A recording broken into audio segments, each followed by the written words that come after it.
오늘 하나님께서 저희들에게 주시는 말씀은 로마서 8장 24절부터 30절까지의 말씀입니다. 우리가 소망으로 구원을 얻었음에 보이는 소망이 소망이 아니니 보는 것을 누가 바라리요?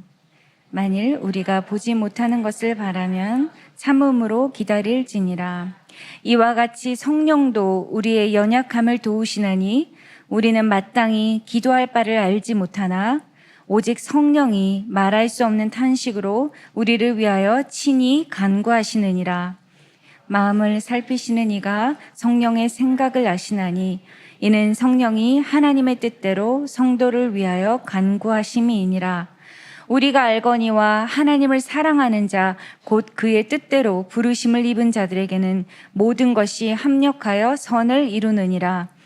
하나님이 미리 아신 자들을 또한 그 아들의 형상을 본받게 하기 위하여 미리 정하셨으니 이는 그로 많은 형제 중에서 맏아들이 되게 하려 하심이니라. 다 함께 읽으시겠습니다. 또 미리 정하신 그들을 또한 부르시고 부르신 그들을 또한 의롭다 하시고 의롭다 하신 그들을 또한 영화롭게 하셨느니라. 할렐루야. 할렐루야. 수요예배 나오신 사랑하는 성도님들을 주님의 이름으로 환영하고 온라인으로 함께 드리고 있는 성도님들도 주님의 이름으로 환영합니다.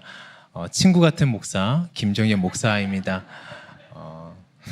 소개를 거창하게 해주셔서 정말 너무 일찍 올라와서 몸둘 바를 몰랐는데 사실은 너무 부족하기 때문에 더 많은 사역을 감당해야 되고 또 감당할 수 있는 능력 또한 주님께서 주시리라 믿습니다. 할렐루야. 할렐루야. 제가 할렐루야 하면 아멘으로 화답을 하시는 거예요. 보통 교회에서는 할렐루야 하면 아멘으로 하는 거고 온라인으로 들으신 성도님들도 할렐루야 하면 아멘으로 받으시면 됩니다. 믿음의 선포는 이루어집니다. 믿으십니까? 믿음으로 선포할 때 내 삶 가운데 우리 삶 가운데 이루어지시길 주님의 이름으로 축원합니다. 성령 충만하십시오.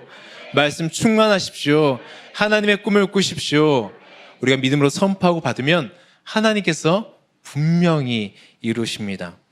이제 2022년의 한 해를 시작하고 2021년 한 해를 돌아보았을 때 좀 아쉬움이 많았던 한 해였던 것 같습니다. 이처럼 우리가 살고 있는 요즘을 돌아보면 과연 이 시기처럼 힘든 시기가 있었을까 할 정도로 정말 힘든 시기를 보내고 광야와 같은 시간을 보내고 있는 것 같아요. 성도님들 만나뵈면 그 어느 분 하나 목사님 정말 살기 좋습니다 라는 분이 한 분도 계시지 않아요. 당연하죠. 앞이 보이지 않는 캄캄한 터널을 지난 것 같은 지금 시간들을 보내고 있습니다. 하지만 힘듦에도 불구하고 포기하지 않고 꿋꿋이 살아갈 수 있는 이유는 바로 2021년보다 2022년 한 해가 더욱더 기대가 되고 소망이 우리 가운데 있기 때문일 것입니다. 우리는 누구나 이루고 싶은 기대와 소망이 있죠. 우리가 오늘을 살아갈 수 있는 이유는 내일에 대한 소망이 있기 때문에 그렇습니다. 오늘 당장 힘들어도 버틸 수 있는 것은 바로 내일은 잘 될 거야.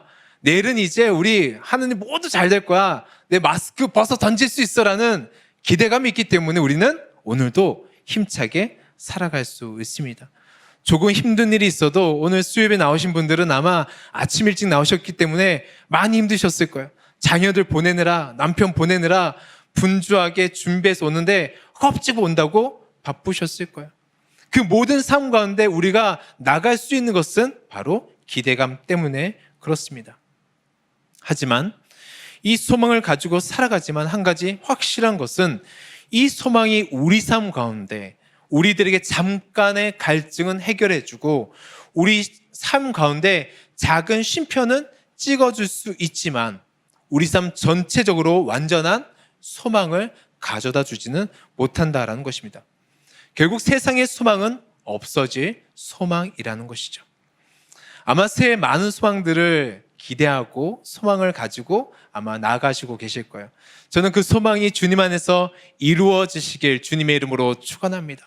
그 소망을 이루어 받아서 하나님을 경험하시길 주님의 이름으로 축원합니다. 하지만 대개 우리들이 바라고 있는 소망들을 우리가 살펴보면 그 소망은 내 안에는 간절함이 만들어낸 때론 사막의 신기루와 같을 때가 있다라는 것입니다. 세상 속에서 꿈꾸던 소망을 바라보면 너무 좋아요. 생각만으로 힘이 되고 기분이 좋고 입가에 미소가 번지기 시작합니다. 너무 좋죠. 하지만 그 소망에 다다르게 되면요, 막상 내가 생각했던 결과와 다른 감정들을 아마 느끼셨을 거예요. 그 간절함이 심할수록, 그 소망이 심할수록 그것이 이루어졌을 때 처음엔 좋은 듯 하지만 시간이 지나면서 무엇란 말할 수 없는 공허함들을 경험해 보셨을 것입니다. 제가 예전에 목회자가 되기 전에 어느 식당에 갔는데, 식당에서 식사를 하니까 이벤트로 로또를 주더라고요. 그런데 로또를 받는 순간 사람의 마음이 달라지더라고요. 처음에는 에이 로또 하면서 그냥 주머니에 꾸깃꾸깃 넣습니다. 그런데 버리지 않는 제 모습을 발견하게 되었습니다. 그리고 시간이 지나면서 왠지 나는 당첨될 것 같은 느낌이 막 드는 거예요. 점점점 헛된 소망들이 제 안에 자리 잡기 시작했고 잠이 오지 않더라고요. 저희 누나에게 이야기했어요. 나 로또 당첨되면 어떡하지? 어떡할까? 버리지 마. 그 앞에서는 아예 쿨하게 꾸깃꾸깃 넣었는데 집에 와서 폈습니다. 이렇게. 이게 또 혹시나 당첨되면 안 되니까. 그리고 당첨 날짜가 돌아왔습니다. 당첨됐을까요? 안 됐을까요? 여러분의 소망대로 당첨되지 않았습니다. 그런데 그 기간 동안에 얼마나 제 속에 입가에 막 미소가 번지던지 지금 또 상상이 되네요. 이처럼 우리가 세상 속에서 소망했던 것들이 이루어지면 너무 좋죠. 하지만 시간이 지날수록 설명할 수 없는 허무함들이 우리 안에 자리 잡게 됩니다. 학창 시절에는 대학을 가는 것이 소망이죠. 작년 여기서 수능 기도회를 진행했습니다. 그때 부모님들의 소망은 바로 자신의 자녀들이 원하는 대학에 들어가는 것, 잘 준비한 만큼 좋은 결과를 얻어서 대학에 들어가는 것을 원했죠. 그런데 지금도 마찬가지인가요? 대학에 들어갔습니다. 소망이 이루어져서 이제 그 소망이 끝이 났나요? 아니죠. 이제 대학에 들어갔으니까 좋은 곳에 취직해야 되고 그 안에서 진급해야 되고 더 나아가서 좋은 사람 만나서 결혼하고 집도 만들고 집이 생기면 끝이 나나요? 아니요. 노후 보장이 돼야죠. 노후 보장까지 우리의 소망은 계속해서 갑니다. 우리가 세상 속에서 말하는 소망은 그 소망이 거듭할수록 우리 영혼에 만족을 주기보다 소금물을 마신 것처럼 계속해서 갈증을 우리 삶 가운데서 유발시킨다라는 것입니다. 즉 내가 품는 소망은 때로는 모래알을 움켜잡은 것처럼 잡으면 없어지는 것 같은 소망일 때가 있다라는 것입니다. 그리고 내가 기대했던 것보다 때로는 기대감에 만족감을 주지 못할 때가 더욱 있다라는 것입니다. 이처럼 세상의 소망은, 손에 잡히는 소망은 절대 우리들에게 참 소망과 영원한 소망이 될 수가 없습니다. 그래서 성경은 끊임없이 우리들에게 이야기하고 도전하죠. 이 세상은 우리의 소망이 될 수가 없다고. 그런데 우리는 끊임없이, 그렇게 성경에서 이야기하지만 우리는 끊임없이 길을 막습니다. 그리고 사탄도 우리의 길을 막습니다. 그렇지 않다고. 세상이 주는 소망은 그 죽음의 문턱 앞에서 숨이 멈추는 날 안개처럼 사라질 것입니다. 그래서 성경은 우리들에게 이렇게 이야기하고 있습니다. 우리 24절, 25절 말씀 다 같이 봉독하시겠습니다. 시작. 우리가 소망으로 구원을 얻었음에 보이는 소망이 아니니 보는 것을 누가 말하리요. 만일 우리가 보지 못하는 것을 바라면 참음으로 기다릴지니라. 사도 바울이 소망에 대해서 명확하게 정의하며 이야기합니다. 눈에 보이는 소망은 소망이 아니다라고 이야기합니다. 이 땅 가운데 우리가 꿈꾸고 손에 잡힐 것 같은 소망은 영원한 소망이 아니다라고 이야기하고 있다라는 것입니다. 즉 우리가 소망이라고 생각하는 그 소망은 어쩌면 소망의 모습으로 위장해서 우리 성도들이 꿈꿔야 하고 바라봐야 하고 때로는 쟁취해야 될 그 소망을 바라보지 못하게 하는 함정일 때가 있다라는 것입니다. 내가 생각하기에 이 소망만은 잡아야 됩니다라는 것들이 때로는 내가 영원한 것을 꿈꿔야 되는 것을 보지 못하게 하는 함정일 때가 있다라는 것입니다. 사랑하는 성도 여러분, 이 세상을 살아가면서 보이는 것과 보이지 않는 것이 있습니다. 영적인 것과 육적인 것이 있습니다. 이 두 가지 중 우리는 알고 있습니다. 보이지 않는 것이 더 본질적이고 더 중요하다는 것을 알고 있죠. 우리는 이야기합니다. 보이지 않는 것이 더 중요해. 하지만 우리 삶을 돌아보았을 때 과연 우리는 보이는 것과 보이지 않는 것, 어떤 것을 선택하시고 어떤 것을 더 소중히 여기시나요? 이론적으로는 알죠. 외모보다 중요한 것은 마음인 거 다 알고 있습니다. 보석보다 중요한 것은 진실된 사랑이죠. 생일날에 사랑하는 사람이 큰 선물 말고 정말 간절한 진심 어린 말, 사랑해, 축하해, 이 말 한마디면 되는 거 다 알잖아요. 할렐루야. 다 알지만 몰라요. 우리는 알아요. 그냥 알아요. 외모보다 중요한 것은 마음인 거 다 알아요. 근데 그렇지 않다라는 것입니다. 그렇다면 이 힘든 시기 우리는 어떻게 지내야 될까요? 바로 본질을 붙잡아야 되는 것입니다. 바로 눈에 보이는 소망을 내려놓는 믿음의 결단이 있어야 되는 것입니다. 사랑하는 성도 여러분, 눈에 보이는 소망, 세상이 주는 소망을 바라보면 보이지 않는 소망을 놓치게 됩니다. 내가 세상의 소망을 잡으면 잡을수록 내가 보이지 않는 소망을 놓치게 된다라는 것입니다. 사랑하는 성도 여러분, 본질을 붙잡고 계신가요? 저는 그 본질을 붙잡을 수 있는 지혜가 우리 삶 가운데, 저와 사랑하는 성도님들 삶 가운데 가득하시길 주님의 이름으로 축원합니다. 본질을 바라보면 시선이 바뀌게 되고 삶 전체가 바뀌게 되죠. 영원한 진리입니다. 본질을 회복하면 비본질이 따라오게 되어 있습니다. 그런데 비본질을 붙잡으면 본질은 따라오지 않습니다. 건강과 물질, 무엇이 본질이고 무엇이 비본질일까요? 예배와 쉼, 무엇이 본질이고 무엇이 비본질일까요? 다시 한번, 본질이 채워지면 비본질은 따라오게 되어 있습니다. 다시 한번 우리 삶 가운데 본질이 회복되시길 주님의 이름으로 축원합니다. 우리 자신에게 한번 선포해 볼까요? 본질을 회복할지어다. 우리 삶 가운데 본질이 회복하면요, 비본질은 따라오게 되어 있다라는 것입니다. 이게 신앙의 원리예요. 바로 보이지 않는 것으로 보이는 것을 해석하는 것입니다. 하지만 요즘은 보이는 것으로 보이지 않는 것을 해석하려고 하니까 어긋나고 보이지 않게 되는 것이고 헛된 소망을 품게 되는 것이죠. 본질보다 비본질을 앞서면서 우리 삶 가운데 나아가면 어떤 현상이 일어나는가? 바로 영적 이상기후 현상이 일어나게 되는 것입니다. 이상기후가 뭐죠? 바로 지구가 그 질서가 무너졌을 때 생기는 환경적 이상기후입니다. 영적으로도 마찬가지죠. 내 안에 세워져야 될 기둥이 세워지면요, 건강하게 그리고 쫙 갑니다. 하지만 그것이 무너지면 건강하지 않고 조금씩 멍들고 오염되기 시작하는 것입니다. 대표적인 것이 이스라엘 백성들에게 있는 율법을 대하는 태도였습니다. 하나님께서 율법을 주셨을 때 율법은 본질이 아니라 비본질이었습니다. 바로 본질은 하나님 자신이셨죠. 율법을 주신 이유는 이 율법을 통해서 하나님을 바로 알기 위해서 율법을 주셨어요. 그런데 이스라엘 백성들은 그 율법을 통해서 하나님을 바라보니까 하나님이 해석되지 않는 거예요.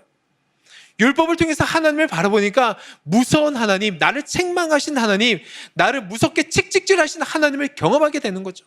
근데 하나님 마음은 그렇지가 않아요.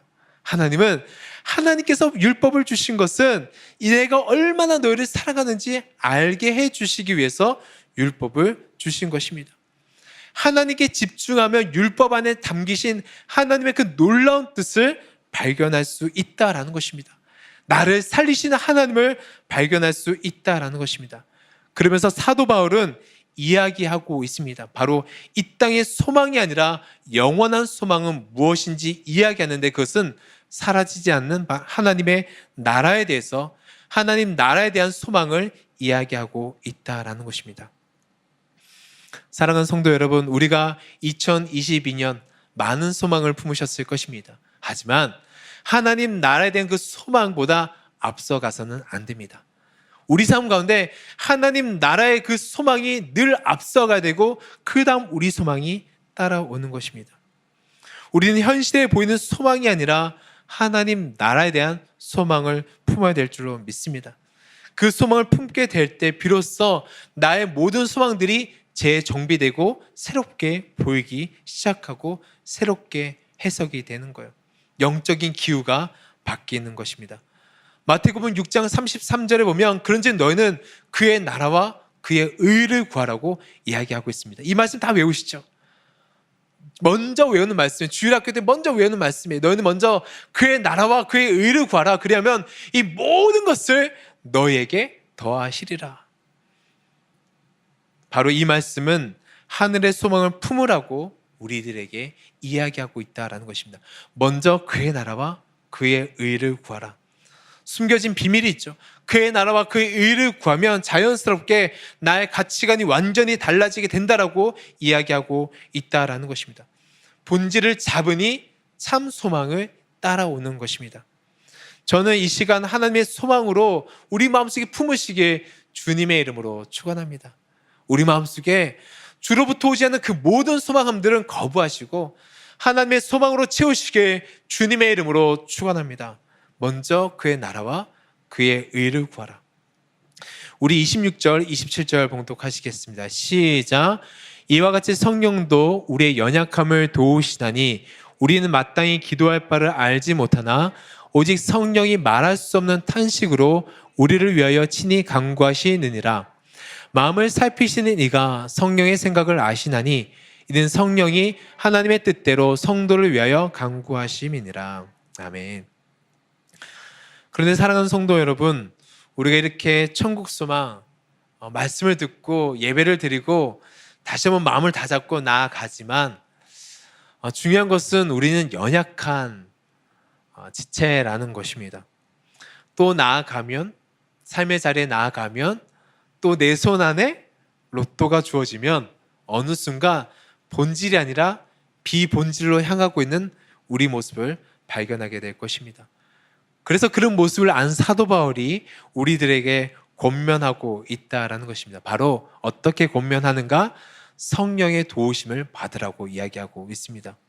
성령은 우리의 연약함을 아시기 때문에 그 연약함을 도우시는 분이라고, 우리의 연약함을 발견하시고 옳은 길로 인도하시는 분이라고 이야기하고 있다는 것입니다. 내 인생의 주어가 나에게서 성령으로 바뀔 때 하나님께서 우리 인생이 방황하지 않도록 인도해 주신다라는 것입니다. 나의 연약함을 인정할 때 하나님께서 도와주신다라는 것입니다. 그래서 우리는 특별 40일 새벽 기도회를 통해서 말씀으로 우리를 채우는 것이고 매주 주일 말씀으로 우리 영혼을 만족하게 하는 것입니다. 나를 버리고 주님으로 채울 때 비로소 성령의 인도하심을 받게 된다라는 것입니다. 말씀을 보면 성령의 역할이 있죠. 바로 성령께서 말할 수 없는 탄식으로 간구하신다라고 이야기하고 있습니다. 저는 이 말씀이 너무 좋은 것 같아요.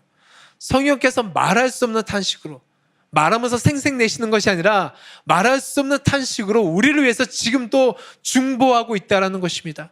현장에서 예배 드리시는 분들은 이 공간에서 충분히 말씀의 은혜를 받을 수 있도록 중보하시고, 온라인으로 예배 드리시는 분들은 그 공간에서 성령께서 친히 간구하고 우리 삶 가운데 이끄신다라고 이야기하고 있다는 것입니다. 그래서 그 성령께서 나의 기도 제목을 가지고 처음에는 시작했지만 성령께서 우리의 기도 제목을 잡으셔서 우리 기도를 이끌어 가신다라는 거예요. 그래서 처음에는 내 기도 제목으로 시작했는데, 처음에는 나의 자녀로 시작했는데, 처음엔 나의 어떤 경제적인 이유로 시작했는데, 처음엔 나의 물질과 몸의 지체 아픈 것으로 시작했는데, 기도하다 보면 성령의 인도하심을 받아서 내 눈에 눈물이 흐르고 가슴이 뜨겁기 시작한다라는 것입니다. 이것이 바로 성령님의 인도하심과 위로와 경험하심이 있다라는 것입니다. 사랑하는 성도 여러분, 성령께서 지금 말할 수 없는 탄식으로 우리를 위해서 간구하고 계십니다.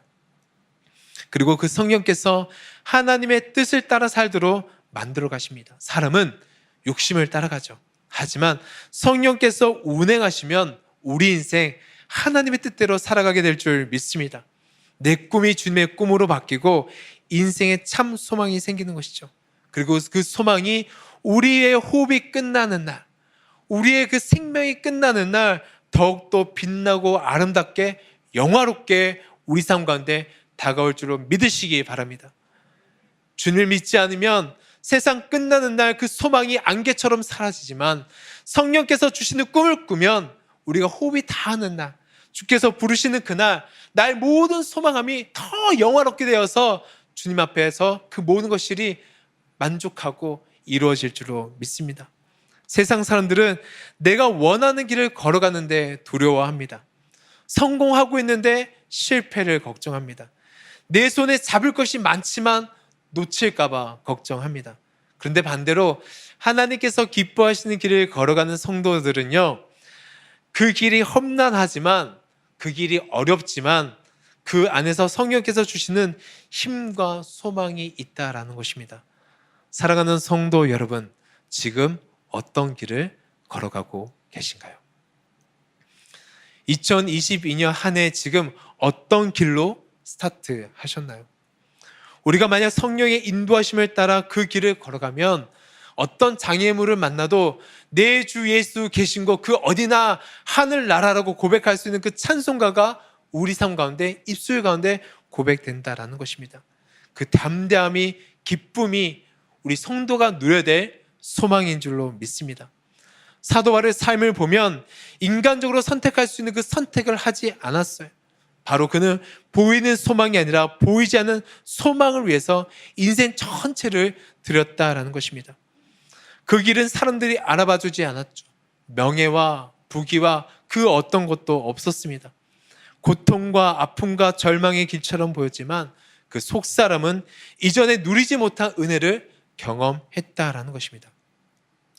설교를 준비하는데 한 선교사님의 간증이 생각이 났습니다. 이 선교사님은 이제 중동 이집트 쪽에서 사역을 하셨는데 이제 본인이 오랫동안 사역하시면서 이제 현지 사역자들을 현지인들을 전도하고 그들을 사역자로 만드셨어요. 그런데 이제 선교사님이 이제 그곳을 나오시게 됐고 이제 그들이 그곳에 남아서 복음을 증거하게 되었죠. 하지만 그 지역은 이슬람이었기 때문에 많은 어려움과 힘듦이 있었고 결국 그들은 그 어려움 속에서 갇히고 맙니다. 그 소식을 접하게 된 선교사님은 간절함으로 그곳을 중보했다고 합니다. 그 선교사님이 그 현지 사역자를 위해서 기도했다고 합니다. 정말 감사한 것은 하나님의 그 인도하심과 기도로 그 모든 분들이 감옥에서 풀려났다고 합니다. 그런데 중요한 것은 그들이 다시 향한 곳은 자신들이 핍박했던 그곳으로 다시 향했다라는 것입니다. 그래서 선교사님께서 걱정이 되셔서 다시 연락을 한 거예요. 사랑하는 누구누구 그곳에 가지 마. 지금 가지 말고 조금만 더 있으면 환경이 좋아져. 아니면 다른 곳에 갔다가 선교하고 돌아와. 그러면 안전하게 선교할 수 있어. 이것도 하나님 뜻일 수 있어. 지금 들어가면 죽을 수 있어 라고 이야기했습니다. 그랬더니 그들이 하는 말이 선교사님 걱정하지 마세요. 죽지 않는 것이 안전한 것이 아니라 바로 주님 품에 있는 것이 가장 안전합니다. 저로 하여금 핍박이 사라지도록 기도하지 말고 핍박을 이길 수 있는 힘을 달라고 기도해 주세요. 그렇게 고백하며 그 핍박의 땅으로 다시금 들어갔다라고 합니다. 성령 충만한 사람은 이 땅의 소망이 아니라 바로 하늘나라의 소망을 두고 살기 때문에 그 안에 하늘나라가 있기 때문에 담대함으로 그 핍박의 길을 걸어갈 수가 있습니다. 사랑하는 성도 여러분, 저는 그 담대함이 저와 여러분의 삶 가운데 있으시길 주님의 이름으로 축원합니다. 신앙인은 어려움이 있다고 포기하지 않습니다. 어려우면 더욱 기도합니다.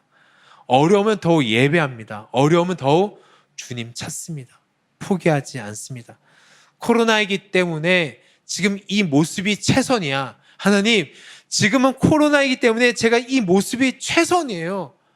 하면서 이 신앙 속으로 나아가는 것이 아니라 바로 잠시 쉬어가자가 아니라 어려운 시기이기 때문에 함께 예배 드리시는 우리 사랑하는 성도님들처럼 더욱더 예배 가운데 들어가는 거예요.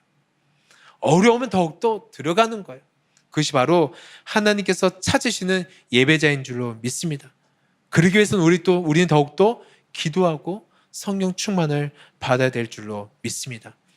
우리 28절 다 같이 봉독하시겠습니다. 시작. 우리가 알거니와 하나님을 사랑하는 자 곧 그의 뜻대로 부르심을 입은 자들에게는 모든 것이 협력하여 선을 이루느니라. 모든 것이 협력하여 선을 이룬다라는 것입니다. 그 모든 과정 속에서 우리가 결단하고 나갈 때, 성령께서 도와주실 때, 지금 당장 손해본다 할지라도 하나님은 협력해서 선을 이루어 가신다라는 것입니다. 믿음의 협력을 통해서 하나님의 소망을 모두가 품게 하신다라는 것입니다. 우리 믿음의 선조들의 과거의 삶에 보면 때로는 그 선택이 순교하고 핍박받고 어려움 속에서 신앙을 지키는 것이 그 당시에는 가장 미련해 보이고 가장 어리석어 보였지만은 지금 돌아보면 그 헌신과 그 순교는 가장 값진 모습이 되어서 우리들에게 남아 있습니다. 그 씨앗이 흘러서 열방 가운데 심겨져 있습니다. 토마스 선교사는 한국 선교를 위해서 그렇게 젊은 나이에 준비하고 한국 땅에 왔을 때 발 하나 딛지 못하고 배 위에서 순교했지만 그의 영적 발자국은 대한민국에 확실히 찍혀 있다라는 것입니다. 그 발자국이 있기 때문에 우리는 이 믿음의 길을 걸어갈 수 있다라는 것입니다. 그래서 우리나라는 소망이 있는 거예요. 바로 영적 거인의 발자국이 있기 때문이죠. 사랑하는 성도 여러분, 성령께서 운행하시면 우리 인생을 주님께 맡기면 우리가 주께서 원하시는 소원의 항구로 갈 줄로 믿습니다. 그렇게 인생의 걸음걸음을 걸어가면 언젠가는 하나님께서 우리의 삶을 통해서 한 사람 한 사람을 통해서 하나님의 나라를 우리 삶 가운데 이루실 줄로 믿습니다. 어쩌면 말씀을 들으시고 내가 생각하는 소망보다, 내가 꿈꾸는 소망보다 하나님의 소망이 지금 당장은 더 초라해 보일 수가 있습니다. 하지만 우린 세상의 소망과 내가 가진 소망을 비교하는 어리석은 사람들이 아닙니다. 오직 한 가지, 하나님의 그 소망을 가지고 이 믿음의 길을 걸어가는 순례자임을 기억하셔야 되는 것입니다. 그렇게 걸어가면 하나님께서 우리 삶을 어디로 이끄실까요? 우리 29절, 30절 말씀을 다 같이 봉독하시겠습니다. 시작. 하나님이 미리 아신 자들을 또한 그 아들의 형상을 본받게 하려 위하여 미리 정하셨으니 이는 그로 많은 형제 중에서 맏아들이 되게 하려 하심이니라. 또 미리 정하신 그들을 또한 부르시고 부르신 그들을 또한 의롭다 하시고 의롭다 하신 그들을 또한 영화롭게 하셨느니라.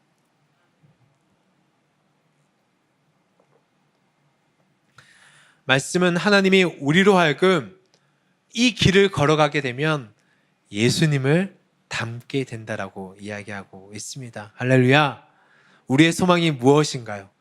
우리 삶의 이유가 무엇인가요? 저는 예수님 닮는 것입니다. 확실하게 말할 수 있습니다. 저는 예수님 닮는 것입니다. 사랑하는 성도님들의 소망은 무엇인가요? 예수님 닮는 것이 소망이십니까? 그렇다면 이 소망의 길을 걸어가셔야 되는 것입니다.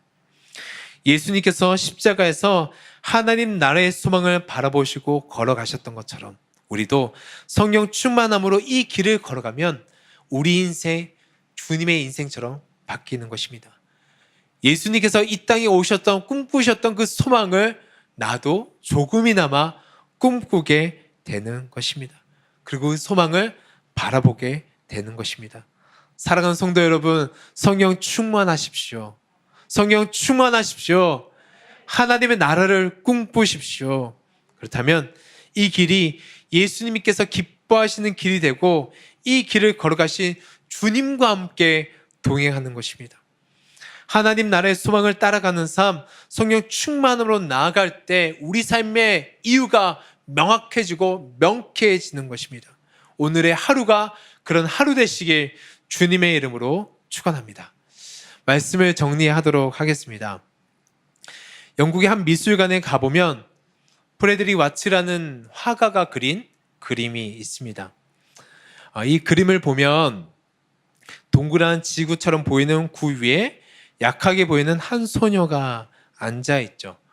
신발도 신지 않은 채 연약한 모습으로 위태롭게 앉아 있습니다. 그 얼굴을 가만히 보면 수건으로 싸매어져 있어서 보지 못합니다. 그리고 그 소녀의 손을 보면 모두 끊어진 조그만한 비파, 라라라는 악기를 들고 있습니다. 원래 이 악기는 한 10줄에서 5줄, 보통 한 5줄 정도의 현으로 만들어진 비파와 같은 라라라는 악기이죠. 하지만 가만히 보면 한 줄이 있습니다. 이게 PPT를 잘 안 보이시는데 한 줄이 있습니다. 그리고 캄캄해서 앞을 보지 못하지만 4개의 줄은 끊어졌지만 이 소녀는 한 줄을 가지고 계속해서 연주하고 있습니다.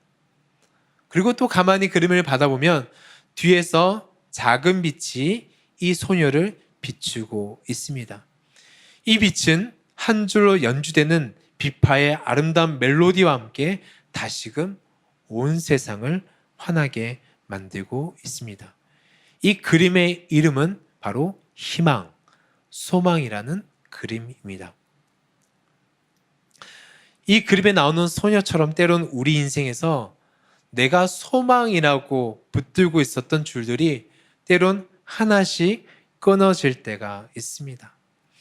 때로는 강하게 붙잡고 싶어서, 더 잘 연주하고 싶어서, 더 잘하고 싶어서 튜닝하고 붙잡았던 건강이란 줄이, 때론 물질이란 줄이, 때론 가정이란 줄이, 때론 학벌이란 줄이, 이 모든 것이 있어야지만 내 삶 가운데 가장 아름답게 연주될 것 같아서 그렇게 조율했는데 끊어질 때가 있다라는 것입니다.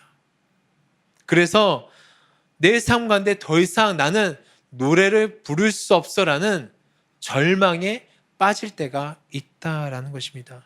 그런데 사랑하는 성도 여러분, 그렇다고 우리 삶의 노래가 끝나는 것은 아닙니다.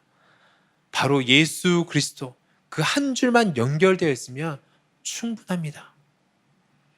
그 한 줄만 우리 삶에 있으면 충분합니다. 우리는 지금까지 노력했었어요. 하나님, 저에게는 이 줄이 있어야 돼요. 저에게는 이 줄이 있었어요. 아니, 딴 사람은 몰라도 제 삶은 그랬어요. 제 삶을 돌아봤을 때 하나님, 저에게는요 학벌이란 줄이 있어야 돼요. 저에게는 능력이란 줄이 있어야 되고, 저에게는 신실되고 정말 그냥 경제적인 안정감이란 줄이 있어야 돼요. 저에게는 때로는 건강이란 줄이 있어야 돼요. 그리고 왔었어요. 왔었어요. 그런데 제가 너무나 잘하고 싶어서 조율했는데 다 끊어질 때가 있는 거예요. 우리 삶 가운데서도 그럴 때가 있어요. 그런데 하나님께서 놀라운 것은 제가 주님 앞에서 제 삶을 헌신하겠습니다라고 나아갈 때 보니까 모든 줄이 끊어졌는데 바로 예수 그리스도 그 줄만은 튼튼하게 붙어 있더라고요. 그러면 우리 삶 가운데 가장 아름다운 노래가 연주될 줄로 믿습니다. 그 줄만 있으면 충분합니다. 내가 가진 삶의 비파로 가장 아름다운 삶의 노래를 부를 수 있다라는 것입니다. 다 끊어졌습니까? 사랑하는 우리 성도 여러분, 예배자 여러분, 내 삶을 돌아보았을 때 내가 들고 있는 삶의 악기들 속에서 모든 줄이 끊어졌나요? 괜찮습니다. 예수 그리스도 그 줄만 있으면 내 삶 가운데 충분합니다. 아무것도 없어도 됩니다. 내 삶 가운데서 주께서 영광 받으실 줄로 믿습니다. 전 다시금 이 시간 눈에 보이는 소망이 아니라 바로 예수 그리스도 소망의 줄을 잡는 저와 여러분 되시길 주님의 이름으로 축원합니다. 다른 줄이 있어도 예수 그리스도 그 소망의 줄이 없으면 아무 소용 없습니다. 모든 줄이 없어도 예수 그리스도 그 줄이 있으면 내 삶 충분합니다. 그렇게 고백할 수 있는 저와 여러분 되시길 주님의 이름으로 축원합니다. 때로는 힘들 때도 있습니다. 힘든 시간을 보내고 있습니다. 그런데 이럴 때일수록 본질을 붙잡으면, 성령으로 하나님께서 주신 꿈을 잡으면 우리는 당장 내 눈에 보이는 현실적이지 못하는 정말 비본질적인 것들이 해결되지 않아도 내가 본질을 붙잡으면 시간이 지날수록 이 모든 것이 해결될 줄 믿습니다. 믿으시길 바랍니다.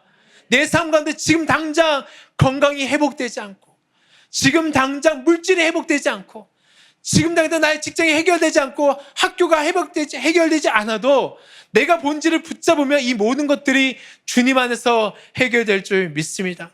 저는 그렇게 천국 소망 가지고 나아갈 수 있는 저와 여러분 되시길 주님의 이름으로 축원합니다.